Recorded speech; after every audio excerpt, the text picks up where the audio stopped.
কলকাতায় 21শে জুলাইয়ে তিনটে সভা, আর তার মধ্যে 2টি সভা তৃণমূলের 2 শিবিরের আর একটি কংগ্রেসের। না, এখানেই শেষ নয়, আরও আছে। দিল্লিতে আবার রাজঘাটে 21শে জুলাই পালন করবেন এনসিপিআইতে যোগ দেওয়া 20 জন বিদ্রোহী তৃণমূল সাংসদ। আর এবার চতুর্মুখী 21শে জুলাইয়ের সভা ঘিরে ক্রমশ চড়ছে রাজ্য রাজনীতির পারদ।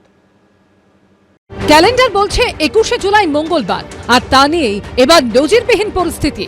তৃণমূল এখন ছন্ন ছাড়া। ধর্মতলায় এবার আর সেই বিশাল সমাবেশ হচ্ছে না। এখন একটা শিবির কালীঘাট তৃণমূল, আরেকটা ঋতব্রত তৃণমূল। 1993 সালের 21শে জুলাই 13 জন যুব কংগ্রেস কর্মীর মৃত্যুকে স্মরণ করতে কংগ্রেসও এবার তেড়ে ফুঁড়ে নেমেছে।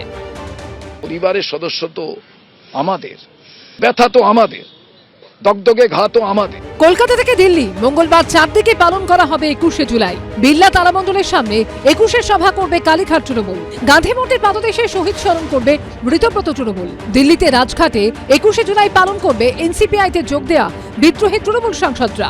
শহীদ মিনারে সমাবেশ করছে কংগ্রেস। গান্ধী মূর্তির পাদদেশে সোমবার সন্ধে প্রস্তুতি পরিদর্শন করেন ঋতব্রত বন্দ্যোপাধ্যায় ও সন্দীপন সাহা। সন্ধে বিড়লা তারামণ্ডলের সামনে 21শে প্রস্তুতি পরিদর্শনে আসেন মমতা বন্দ্যোপাধ্যায়। আগামীকাল নতুন করে পথ চলার দিন 11টার মধ্যে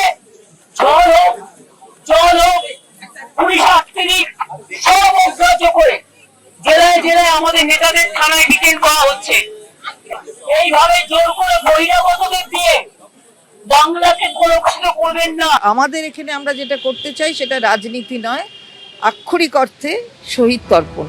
21শে জুলাই সভার জন্য যেন নতুন করে জেগে উঠেছে কংগ্রেস। কংগ্রেসের তরফে শহীদ মিনারে তৈরি করা হয়েছে দ্বিস্তরীয় মঞ্চ।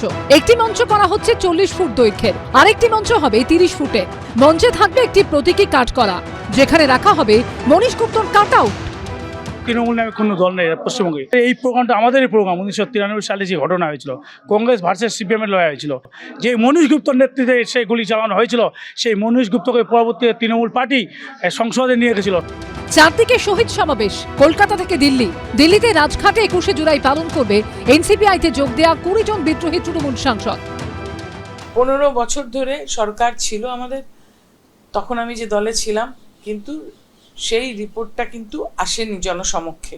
যারা অন্যায় করেছিলেন তারা যথাযথ শাস্তি পাবেন এই আশা রাখবো। সব মিলিয়ে 21শে জুলাই কার, তা নিয়েই এখন কারাকারি। সন্দীপ সরকার, অর্ণব মুখোপাধ্যায় ও বিজেন্দ্র সিংহ রিপোর্ট, এবিপি আনন্দ।